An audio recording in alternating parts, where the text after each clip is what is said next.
Perfect. All right, so we'll say good morning. Let's try this again. Good morning. I want to begin by thanking this morning's sponsors, to thank our Talmud Torah sponsors for the month of Cheshvan, Yoel and Sarah Kelman for dedicating all the Shirman Drushos this month, to thank our Week of Learning sponsor, Jack Bennett, in memory of First Sergeant Rafi Zengville, who served as an infantry soldier in the Givati Brigade and was killed by Hezbollah in South Lebanon in January 2000.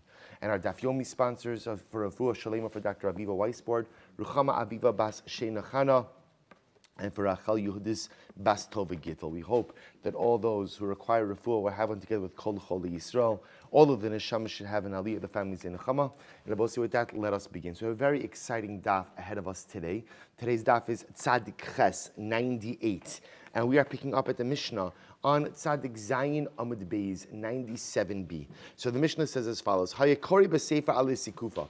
We'll say if a person was reading a sefer on isikufa. Isikufa literally means, if you could imagine like a stoop or a ledge. I will say the best way to imagine this is, you have a home, you have an entranceway to your home. So I don't know the technical term, but sometimes you walk into, Gil, what is it called? When you have like a what? I was looking for something a bit more sophisticated than front porch. A sinful guy. All right, fine. Front porch. Good. So I'll say that's your isikufa. That's your isikufa, your front porch. So So you're reading a sefer. Now, remember on the sefer, Rashi points out over here that whenever the Gemara talks about a sefer obviously is in scroll form. Scroll form. So now you're reading a sefer on your porch. What happens? So the Gemara says, "V'niskalgal ha-sefer miyado." And now what happens? You lose one end of the scroll. So essentially, the scroll rolls out. One we'll call one of the Atzei Chaim. Right, one of the handles of the scroll rolls out, so you're left holding one handle, and the other one rolls off your front porch and rolls into the Rishus Harabim. So the Mishnah says, "When iskalgal sefer miyado, go lelo etzlo." So the halach is you're allowed to go ahead and roll back the sefer to you. Rashi says, "Go lo etzlo." Rashi is 5 lines from the bottom. Hol v'rosho echa biyado. So I'll say, since I'm holding on to one of the Atzei Chaim, right? Since I'm holding on to one of the poles of the sefer, I could roll it back to me. We'll discuss why that is. Next, Hayakoi b'rosh hagag. So if a person was reading a scroll, same case, but this time instead of reading it on my porch, I'm reading it on a rooftop. V'niskalgal sefer miyado.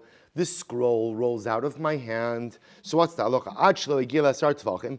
If the end of the scroll that fell out of my hand, as long as if it is within as long as it is not 10 tfachim within the ground. So let's remember again, the case over here is I'm reading on my rooftop, the scroll falls out of my hand, and it falls below me is Rosh Hashanah. So as long as the scroll is more than 10 tfachim off the ground, because let's remember again, the airspace of Rosh Hashanah only extends up until 10 tfachim. So as long as the scroll is above 10 tfachim, go lelo etzlo, I can roll it back towards me. Mishiegia la'asar tfachim. However, again, if the scroll is within 10 tfachim of the ground of Rosh Hashanah, hofcho alaksav. What do? You simply turn it around. As we both say, in that case, if it's within 10 tfachim of the ground, then halacha l'mais, it's in the airspace of Rosh Hashanah. If it's in the airspace of Rosh Hashanah, if you roll it back towards you, that will be tantamount to transferring an item from Rosh Hashanah to Rosh Hashanah. So you can't do it. The only thing you can do in that situation is what? Turn the scroll over so that the written part is not exposed, thereby again at least minimizing the amount of damage that will happen to the scroll. Rabbi Yehuda disagrees. He says, no, afilo ein masulak min haaretz ela kimali machat go lelo eslo. Rabbi Yehuda says, even if the scroll is within a needle's breadth of the ground. So Rabbi Yehuda holds, as long as halacha lamaisa, the scroll itself is not touching the ground of Rosh Hashanah, you are allowed to roll it back. Go lelo etzlo. Rabbi Shimon says, afilu be'eretz atzmo go lelo. Rabbi Shimon says, even if the scroll is touching the ground, you could roll it back towards you. She'ein lechav davar mishum shavus omin b'fnei kisei kodesh. Because Rabbi say, remember again, let's take a step back. When we speak about the prohibition to roll it back or not roll it back, understand we are only dealing with a din d'Rabbanan. Why? Why is that? Because you must remember again, you are holding part of that scroll in your hand. So because you're holding part of that scroll in your hand, if you were to roll it back, even if it were literally laying on the Rosh Hashanah and you were to roll it back, that is not a biblical act of hotzah, a biblical act of transference, because you are holding one part of that scroll in your hand. So the shita of Sefer is only Asr min Dirabanan. The sheet of Rabbi Shimon is Rabbi Shimon holds that halacha lamaisa, anything that is only Asr min Dirabanan, it is essentially suspended when it comes to matters of degradation of Kisvei Kodesh. So the degradation of holy writing. So we'll say, here's what we have. Case number, let's just go through the cases once more. Case number one is I'm reading on my front porch.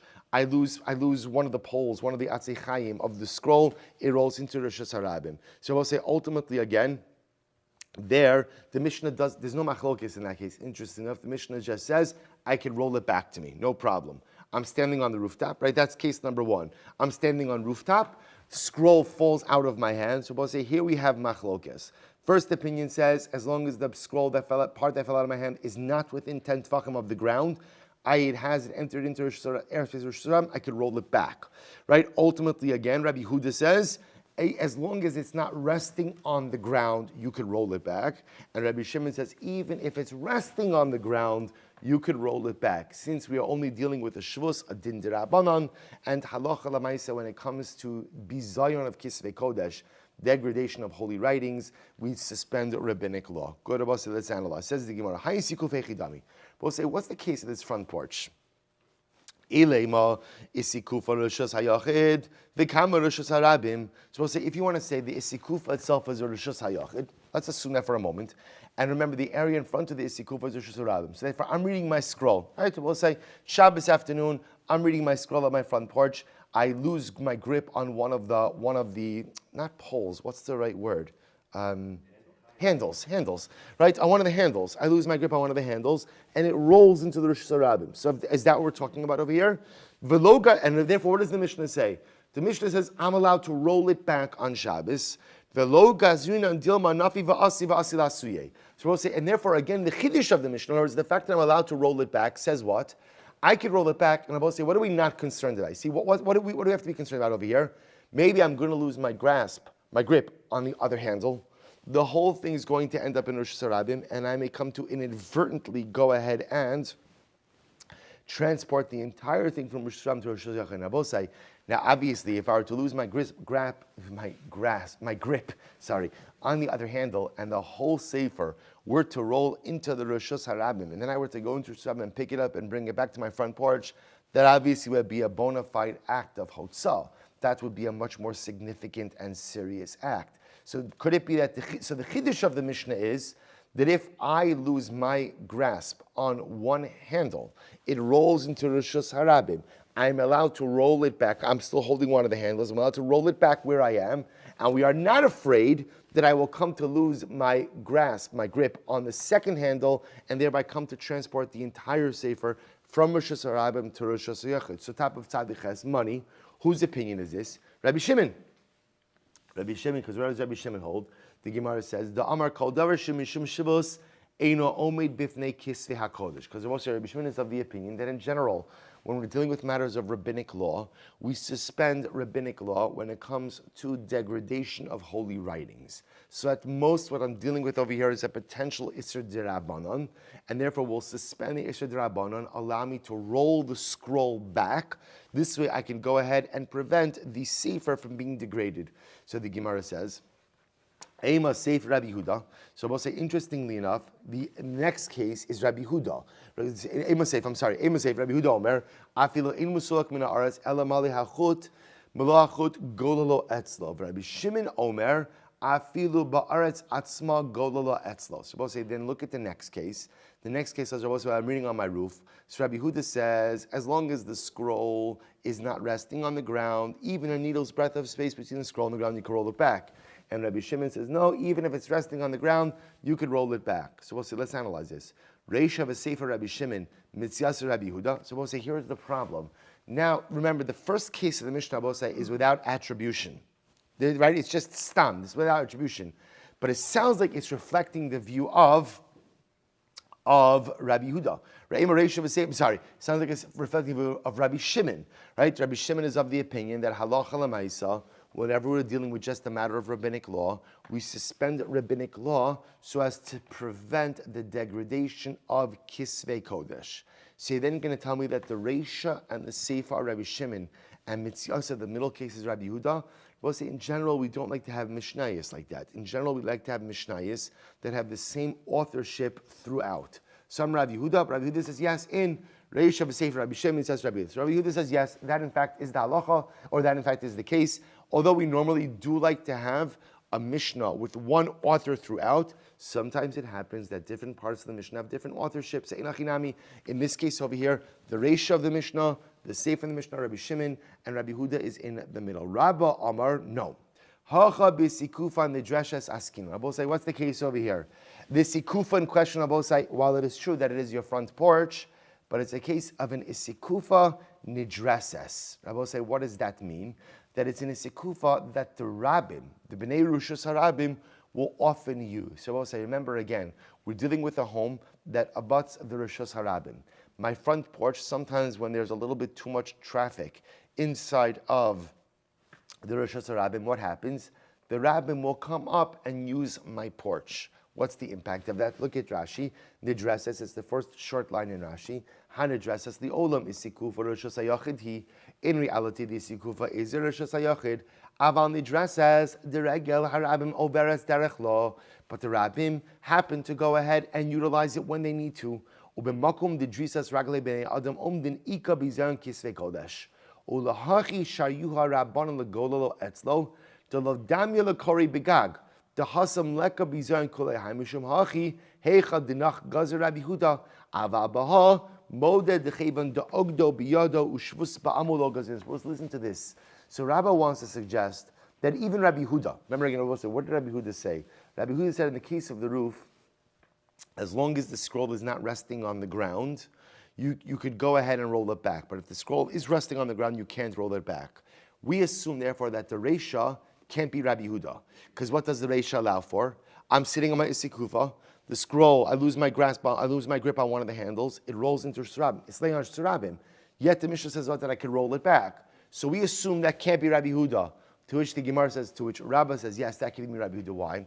Because we'll say Rabbi Yehuda holds that in general, in the case of the roof, if it's laying on the ground, we're not going to let you pull it back, because what you could do with this thing on the ground is you could turn it over, so therefore the ksiva, right, the writing is not exposed, and no one's going to end up walking over that scroll, because remember, it's hanging down. No one's going to trample it. The case in the Mishnah is in Isikufa, where sometimes the rabbim use it, and if you leave that scroll even turned over, what's going to end up happening? People are going to walk over it. So even Rabbi Yehuda would agree that in that case, halacha l'maaseh, you could roll the scroll back on Shabbos. Abai raises a kasha, toch dalit amis gololo etzlo, chutz ledalit hofcho alaksav. So what's Abai says? There's another brisa. The brisa says that if when the scroll rolls out of your hand, this is the isikufa case. The scroll rolls out of my hand. Say if the scroll is within dalit amis, in other words, it didn't roll out a full dalit amis in Rishus Harabim. So let's say it only rolled out, 3.5 amis, then I could roll it back. But chutz ledalit, but if the scroll rolled out more than dalit amis, then what? Hofcho alaksab. Then we'll say in that case, halacha l'maaseh again, you could turn it over. You turn it over you turn it over so that the print, so that the ksiva is not exposed, and you leave it. So I don't understand. The Amar b'isikufa addresses askinon. If they tell me the case of the isikufa is a isikufa that the rabbim walks on, right? When there's too much traffic in Rosh Rabbim, they'll go ahead and spill over into the isikufa. Then mali toch dalad mali chutz arba amos. So we'll say if that's the case, then why should it matter if the scroll rolled out more than dalad amos, less than dalad amos?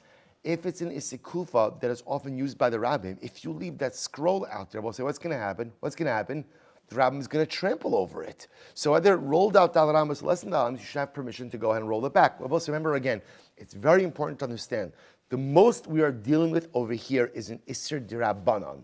Why? Because we'll say, remember again, the most important piece of information in this whole case is what? You are holding the other handle. So because I am holding the other handle, that scroll has not been transferred to another rishus. Remember again, we'll say Shabbos 101. I don't mean Daf 101. I mean like big Shabbos for beginners, right? Shabbos 101 is, in order for an act of hotzah to happen, there has to be an akira and hanacha. And my item must be totally transferred from one domain to another. In this case, you are holding the other handle. So at most, we are dealing with a din d'Rabbanan. So how could it be over here? So who cares? More than Dalet Amos, less than Dalet Amos. If you're setting it up as an isikufa that the Rabbim uses, how can you leave that scroll out? Amar Abai, therefore, we'll say Abai reinvents the case. Hacha bisikufa karmelis askina. Oh, very interesting. I will say the isikufa in question, in fact, is not a Rosh Hashanah. The isikufa ultimately, again, is a karmelis. Now I will say, look at Rashi. It's almost right across the Rashi. Isikufa karmelis. Roch ba'arba. It's 4 tefachim wide. Ve'ein govach asara. But it does not have 10 tefachim in height. V'chutza lo Rosh Hashanah. Ulifnim heimena Rosh Hashanah. We'll say, interestingly enough, listen to this. The isikufa in question is a karmelis. So I will say, where's this isikufa situated? So remember, again, the isikufa is in front of a home. The home is Rosh Hashanah. It's right in front of it is a Rosh Hashanah. So we'll see, you have Rosh Hashanah, isikufa, which is a karmelis, and then again behind the karmelis, the home, which is a Rosh Hashanah. Now watch this.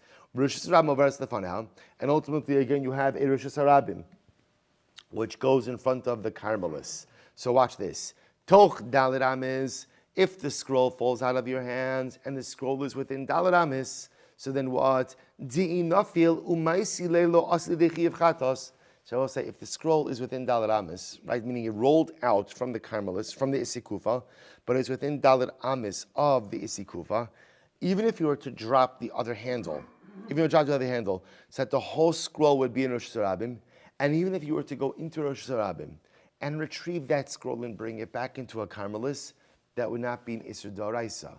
Why not, Rabosai? Because A, you haven't transferred an item Dalet Amos in Rosh Hashanah, and the act of transferring an item from a Rosh Hashanah to a karmelis is only a din d'Rabbanan. So in that case, Shari le Rabbanan. So Rabosai, in that case, as long as you can't come to a potential Isur D'Oraisa, the rabbis allowed you to roll back the scroll. However, Chutz la'arba amos, but if you're sitting on the isikufa, which is a karmelis, and you lose grip on one of the handles, and the scroll rolls out more than Dalet Amos into Rosh Hashanah, which Rabosai can create the potential biblical prohibition when, if you were to lose your grip on the other handle, and it were to roll out in Rosh Hashanah, and you were to go and retrieve that could be an Isur D'Oraisa. Why? Because in that case you would be carrying an item more than Dalet Amos in Rosh Hashanah. And therefore Abai suggests that in the case of ultimately, again, so essentially what Abai is saying is like this. When your act could potentially result in an Isur D'Oraisa, the Chazal did not allow you to roll back the scroll. But if your act at most could only create an Isur D'Rabbanan, then Chazal allowed you to roll back your scroll. Ihaki, if that's the case, Toch Dalet Amos nami nigzer. But again, I understand, even in the case where the scroll fell within Dalet Amos, we should still be gozer. Why? Because it could still be an Isur D'Oraisa. Dilma ma'ayal because maybe you'll come to carry the scroll from the Rosh Hashanah to the Rosh Hashanah. Remember again, there's a home over here in question. So even if the scroll only rolled within the first Dalet Amos, it rolled less than Dalet Amos in Rosh Hashanah, why aren't I concerned that you'll go retrieve the scroll from the Rosh Hashanah and what? Take it into the house. And that's an Isur D'Oraisa, to which the Gemara says, V'chitema, Kevan de Mifsakis Karmelis less lanba. Well, you'll say, no. There is no Isur D'Oraisa. I'll say, why? Because you can't carry from the Rosh Hashanah directly into the home without going into the karmelis. So I will say, that karmelis, the fact that I go through a karmelis, ultimately, again, takes away any potential Isur D'Oraisa.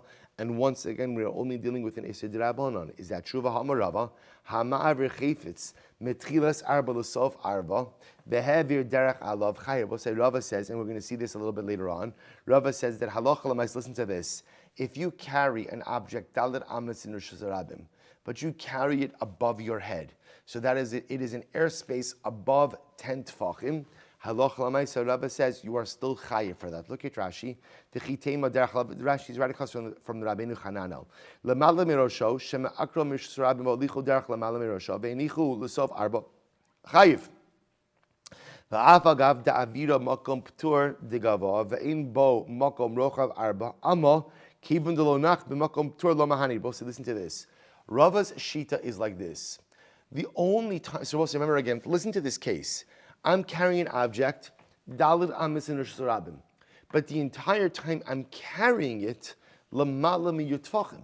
So if somebody were to ask you what's the halacha in that case, I think reflexively you would say what? You would say what? Pater. Why? Because remember, you say the avir, the airspace of Rosh Hashanah only goes up until 10 tefachim. So if I'm carrying it above 10 tefachim, why should I be chayiv? So Rav says, I'll tell you why. Because the only time that lamala miyud creates a ptur is when the object comes to rest in that area. But since the object never came to rest lamala miyud, therefore Allah Chalamai said that's tantamount. Mamish. Okay. All right, we'll keep, you'll check on that. Okay. Sorry, we have a little bit of a power outage here in the shul. Let's see what's going on here.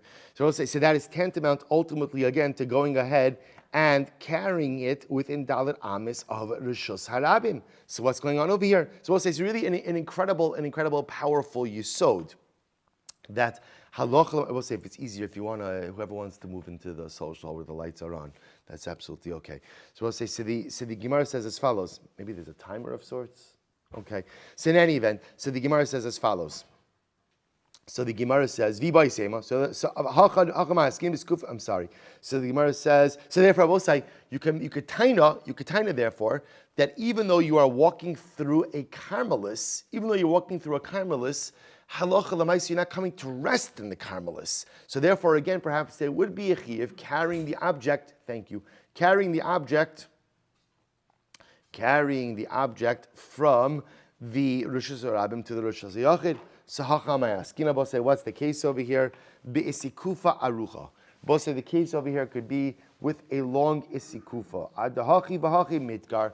Both say again, as a person carries through a long isikufa, he ultimately again will be reminded. He will be reminded that he is not allowed to carry the object from the isikufa into the Rosh Hashanah. V'baisema. The other possibility is the ola bisikufa she'ina aruka. What's the other possibility? Is no, the isikufa is not long.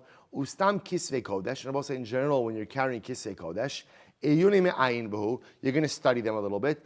And I will say, and therefore again, you will come to put it down. Good. Either way, Rabbi say the point the Gemara is making over here is there's not going to be an immediate transfer from the isikufa immediately into the Rosh Hashanah, but there's going to be some cause for pause. But why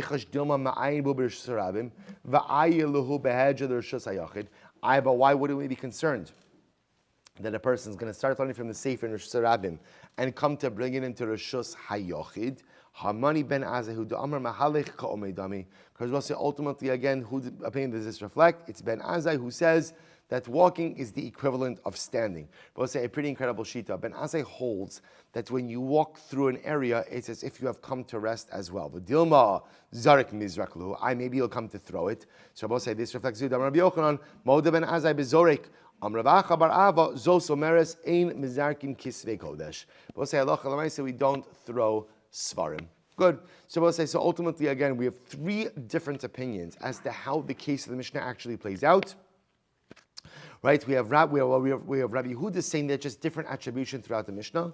We have Rabbi saying ultimately again same attribution, but the case of the Isikufa is Isikufa Nidrases, and we have Abaye who explains to us that it's a case of Isikufa Carmelis. Ta'aloch Lamais we'll see in just a little bit. What about Hayakari Barosh Hagag? So the next case in the Mishnah Rabbi was I'm reading my Sefer on the top of the roof. Rabbi say again, remember, once you get to the roof case, then we have a three-way machlokes. So remember again, once you get to the roof case, right? So roof case. So again, Tanakama said if it gets within 10 tefachim, if it's more than 10 tefachim off the ground, you can roll it back. Within 10 tefachim, you turn it over on its side so that the writing is not exposed. Rabbi Yehuda says, as long as it doesn't come to rest on the ground, even if it's just a needle's worth of space, you could roll it back. Rabbi Shimon says, even if it's resting on the ground itself, you could roll it back. So let's analyze. Says the Gemara, Haya Kori Shagag, Umi Shari. So we'll say ultimately again, are you permitted to go ahead and, so we'll remember, it's going according to the Tanakama. Are you permitted to go ahead and turn Kisvei Kodesh with the back side of the parchment up, meaning the print facing down? Vatanya, we learned Kosei Sam Tilim Muzuzos, Lo Itir Lahen Lafoch Yuria Al Panel. Suppose listen to this. If the halacha normally is as follows: if a sofer is writing Tefillin and Mezuzos Sefer Torah, We'll say what happens, the sofer wants to take a break, and he wants to be careful that no dust accumulates on the letters. So he's not allowed to go ahead and turn the parchment over. And instead, what does he do? He brings a beged, a garment, right, or a piece of material, and puts it across the parchment. In other words, it's considered to be disrespectful to turn the parchment over. We'll say if you ever go to a sofer when he's writing a Sefer Torah, you'll see this all the time. They have the scrolls set up, often the Atzei at the scrolls set up, and obviously the sofer is not working on the Sefer Torah every time, and he doesn't want to roll the scroll closed. Sometimes, again, you want the ink to give the ink the opportunity to, so they'll often take like a curtain or something and just put it across the Sefer. You're not permitted to turn the Sefer over. So how can the Mishnah suggest over here that you should turn the parchment over? Ela parsa beged, hasam efshar, hachalo efshar. We'll say that's because in the case of the sofer, you could cover the scroll with a beged. We'll say here you can't do it. Let's say Rashi points out there's no beged available. Obviously, if you could utilize this manner of covering the scroll, of course that's better than turning it over.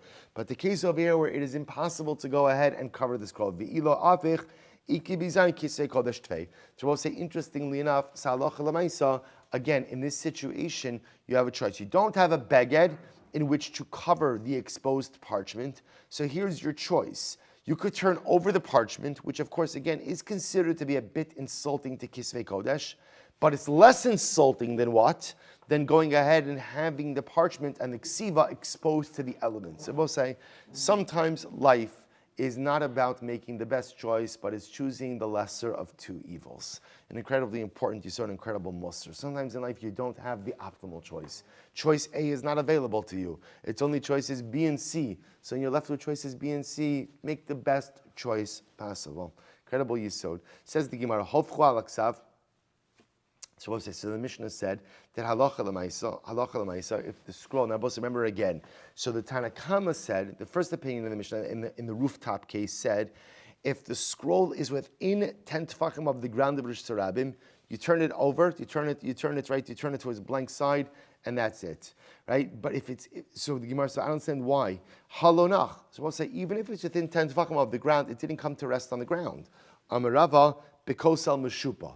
Interesting enough, we'll say, what's the case? The case over here is where you have a slanted wall. So we'll say, in fact, you see, when we read the Mishnah, how do we visualize the case of reading the scroll on the rooftop? How did you visualize it? That ultimately the wall is straight, so that the scroll is literally dangling down.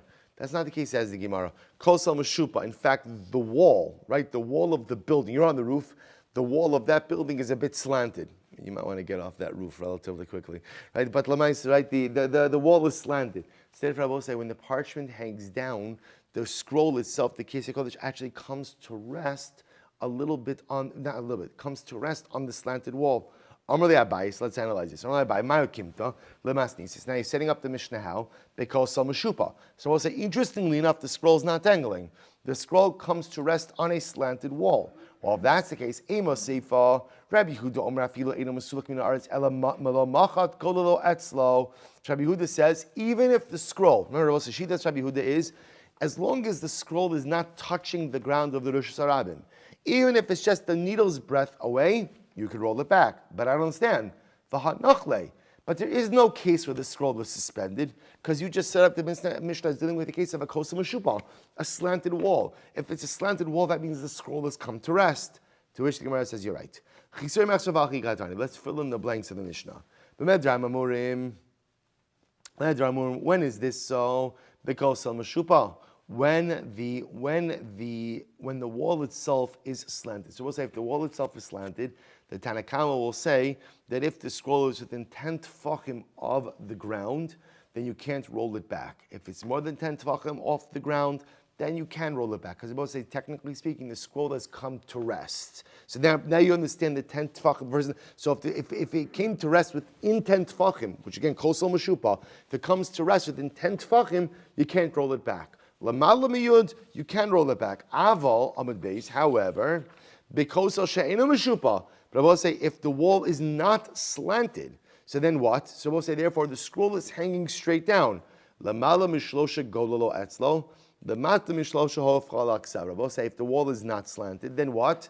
Then I will say how do we judge your ability to go ahead and roll back the scroll based on what? Love it. We come back to love it. So if the scroll is hanging straight down, If it's within 3 tfachim of the ground, you can't roll it back because then it's lavud. It's as if it's at rest in Rosh Hashanah. If it's gimel tfachim, above 10 tfachim, then you can roll it back. Ultimately, again, because it's not lavud. Okay, so the Gemara says, but remember, even if it is lavud, so you can't roll it back. But what do you have to do? Hofcho alaksav. You turn the print. You turn the written side over. This way, at least, you diminish the degradation to kisvei kodesh. Rabbi Huda Omer, so Rabbi Huda holds that even if it's a needle's breadth, right? So Rabbi Huda holds even if it's besoch gimel, even if it's just 33 tefachim of the ground, as long as the scroll has not come to rest on the ground, and there's some minimal space between the scroll and the Rosh Hashanah, you can roll it back. Why? Because Rabbi Huda says, Deba'inon hanocha amashu. Because also in Rabbi Huda's world, you require hanocha on something. According to Rabbi Huda, if the scroll does not come to rest, then it hasn't come to rest. Meaning, if it hasn't come to rest, it's as if it's not the natural shos. Ve'ela hadam rava toch shlosha l'rabbanon tzarech hanocha. So I'll say, but that's what Rabba said.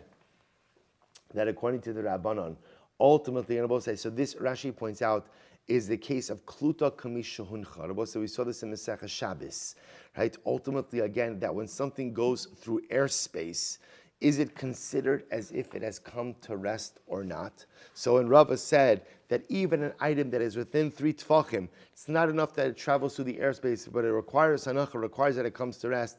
Lema kitanai amar l'shmaisei. Is he only mentioning that opinion according to one opinion of Machlokes Tanaim? Elo kul Rabbi Hudahi.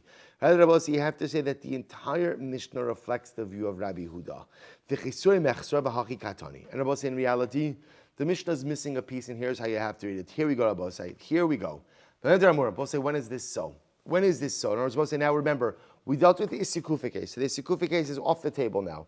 We're now focusing solely on the rooftop case. So when is this so? We'll say, when is what so? When do we make the distinction between the Lamala miyud, Pachos miyud? When do we make that distinction? Because Mashupa. So we'll say it's very important. When do we make a distinction as to whether or not the scroll is within 10 tefachim of the ground, of the Shram, or above 10 tefachim? That is only in a slanted wall. Why? We'll say, what happens when the scroll falls on a slanted wall? What happens? What happens? It's come to rest. So remember again, the object has come to rest, good. Then we'll make a distinction between is it lamata miyud, in which case it is considered to be within the Rosh Hashanah, or is it lamala miyud, in which case it is outside of the Rosh Hashanah. If it's lamata miyud, you can't roll it back. If it's within 10, because it's in Rosh Hashanah, it's considered to have come to rest in Rosh Hashanah, you can't roll it back. The only thing you could do is what? Hofcho alaksav. Turn the writing over, right? Turn the writing over to minimize the degradation to the scroll. But if it's lamala, if it came to rest lamala miyud, right, above 10 tefachim, it is not in the airspace of Rosh Hashanah, you can roll it back. However, avol, because Hashem Meshupa, if the wall is not slanted, afilu pachos mishlosha tefachim go lelo etzlo. So we'll say, if the wall is not slanted, which means what? The scroll is dangling straight down. In that case, afilu pachos mishlosha tefachim. Rabbi Yehuda will say, even if the scroll is within 3 tefachim of the ground, which would normally be lavud, go lelo etzlo. You could still roll the scroll back. Why? Rabbi Yehuda omer afilu einu mesulak min haaretz ela malei hachot go lelo etzlo. Because Rabbi Yehuda holds that even if the scroll, as long as the scroll is even a needle's worth, as long as it's not about to say at rest, in Rosh Hashanah, as long as there's some airspace, it's dangling, you're allowed to roll it back. My taima. Because ultimately, Rabbi Yehuda says that halacha l'maisa, in order for there to be a problem, the object has to come to rest on something. If it's not coming to rest, but it's dangling, and the chiddush over here, even though it's dangling where? It's dangling in lavud territory, right? If it's dangling lamata mi gimel, halacha l'maisa, you're still allowed to roll it back. So we'll say, let me just show you the Shulchan Aruch. It's actually quite interesting because this case does appear in Shulchan Aruch, because you can see this case actually coming up on a relatively frequent basis, especially if people are learning with scrolls. So we'll say, so listen to this. Shulchan Aruch Paskins. This is in Siman Shin Nun Beis. So the title of the Siman, by the way, is Hakori B'Sefer V'Nisgalgal Miroshos L'Roshos. That's the title of the Siman. You're reading in a scroll, and you lose your grip on one handle, and it rolls out. So we'll say, Shulchan Aruch says as follows. Hakori B'Sefer Al Sikufa. So the first case is the front porch. You're reading a sefer on the sekufa. V'nisgalgo rosha echam sefer miyado v'nishar roshini biyado. Go lelo etzla afilu nisgalgo chutz ledal ramis. Va'afilu b'rishos harabim v'askuv b'rishos hayachid mishum bizayon kisvei kodesh hitiru. So I'll say ultimately again, Salach l'maisa Shulchan Aruch paskins that if you're on the isikufa and you lose your grip on one of the handles and the scroll rolls out, whether the scroll rolls out Dalet Amis, more than Dalet Amis, less than Dalet Amis, doesn't make any difference. And whether, by the way, the Ram also points out, whether the isikufa is a Carmelis, the isikufa is your Shos HaYochid, the isikufa is the Dar Sibei Rabim, whatever it is, Halacha l'mais, you're allowed to roll the scroll back to you on Shabbos. And the reason for that is Mishum Bizayon Kisvei Kodesh. Because also remember again, since we are dealing with a rabbinic issue over here, in order to prevent the degradation of holy writings, Chazal allowed you to roll it back. What about the next case? This is Sif Beis. Haya Kore ala Gag v'nisgalgo rosha echam miyado. You're reading the scroll on the rooftop, and you lose your grip on one of the handles, and therefore it rolls down. Listen to this. Ad shelo higia la'asar tefachim atachtonim akrovim la'aretz, go lelo etzlo. Higia la'asar tefachim atachtonim. So also listen to this.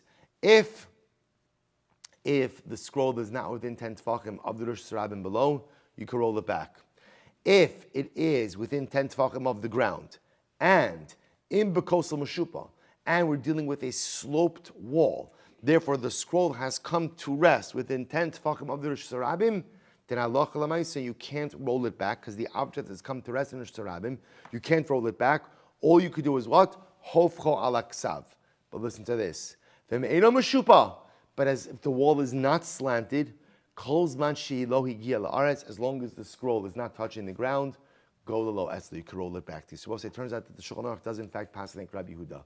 So we'll say, so therefore again, in the case of the rooftop, so essentially we have is like this. If the scroll is dangling, as long as it has not come to rest on the ground, you could roll it back. If it is a slanted wall and therefore the scroll has come to rest, very simple. If it's lamata miyut tefachim, within 10 tefachim, you can't roll it back. Lamala miyut tefachim, you can roll it back. In the case of the skufa, the case of the front porch, we'll say you lose your grip on one of the handles, rolls into Rosh Hashanah, whether it rolled Dalet Amis, more than Dalet Amis, you are always allowed to roll it back. That's the halacha l'maisa. Good. New Mishnah. Here you go, Bosai. Interesting case. Ziz shalafnei achalin. No snalav and otlam mena b'Shabbos. Supposed to listen to this. In this case, you have a ziz. I will say a ziz is a protrusion. So you can imagine a board. So we'll say, think about this almost like as an extended windowsill. You have a board in front of your window. What's the halacha? You could put stuff on it and you could take stuff off of it on Shabbos. On Shabbos, because ultimately what the Mishnah is saying is that board is considered to be an extension of the Rosh Hashanah, and therefore you could use it on Shabbos. This is talking about Rashi point, the Bnei Aliyah, right? I will say I live in an apartment building and I have a board. I have a board, a ziz that's in front of my window. I could put stuff on it, take stuff off of it on Shabbos. Says the Gemara, Hi ziz, the mapik lehecha. So I'll say ultimately again, this ziz, where does it extend above? Right? What is it extending into? So the Gemara says, if we're talking about that the ziz hovers over, Abba says that the ziz extends into Rosh Hashanah, shouldn't I be concerned that if I'm allowed to use the ziz, Abba say what may happen? I may come to put something on the ziz, and what may occur? The object may fall off, and I may come to retrieve it.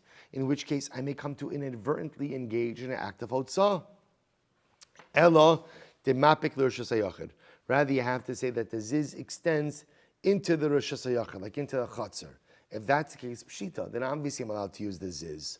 Amr Abaye says no. What's the case? Also, is very interesting. The olam the mapik Rosh Hashanah. Also, the case over here is the ziz actually extends into the Rosh Hashanah. So shouldn't I be concerned that if I'm allowed to use the ziz, I may put something on it, the object may fall off, and I may come to retrieve it from the Rosh Hashanah. Umay nostan alav diktani kilim hanishbar. Well, it's very interesting. No, what can you use the ziz for? I will say only breakable, fragile utensils. Why? It is fascinating because we'll say what happens if the object falls off the ziz? It's done. It's going to break. So because it's going to break, there's no concern that I'm going to come and retrieve the pieces. Interesting. I will say. So therefore, it turns out that the license to use the ziz is dafka for fragile utensils. Quite amazing. Taina Miyachar that supports this. Ziz shelifnei achalin. Say if you have a windowsill, right? The ziz, a board that goes in and extends out of your window, and it is above the Rishus Harabim. So we'll say that's where it's situated, above the Rishus Harabim. Nosn alav karos, vikosos, ketonios, utzluchios. So we'll say these are all fragile items, right? Plates and cups and dishes and pitchers. We'll say the Simshin Rashi points out that these are all earthenware items, and therefore they're fragile. Umishtamshin b'chala kosel. We'll say you could go ahead and utilize the entire wall up until the lowest 10 tvachim. Because we'll say, obviously, we're talking about a building that abuts the Rishus Harabim. Any part of the wall that is lamata miyud is going to be part of the Rishus Harabim. Vim yesh ziz echad lamata mimenu. And we'll say, let's say I have a ziz that is right at my window level. And there's another ziz that is below that ziz that is opposite my window, then ultimately, again, I could use that one as well. Mishtamish po. But I will say, interestingly enough, if there is another ziz above me, so ultimately, again, I will say, the assumption with these zizin, I will say, is they extend wider than just my window, or longer than just my window, right? They could extend throughout the entire wall. So interestingly enough, a lower ziz, I could utilize the entire area of the ziz. An upper ziz, I could only use the area that is opposite my window. So the Gemara says, well, let's analyze this. Hey ziz, hey chidami. We'll say, what's the case of the ziz? Idalespa arba. If it doesn't have an area for tvachim, makom pturhu, then ultimately, we'll say this is an exempted area. Vafilu keneged chalon nami lo mishtamish. So we'll say this is very interesting. If the ziz itself doesn't have 4 tvachim, then halacha lamaisa, in reality, I shouldn't even be able to use the area opposite my window. This is very interesting, because Rashi points out, when can you use a makom ptur? In an occasional usage of Shabbos.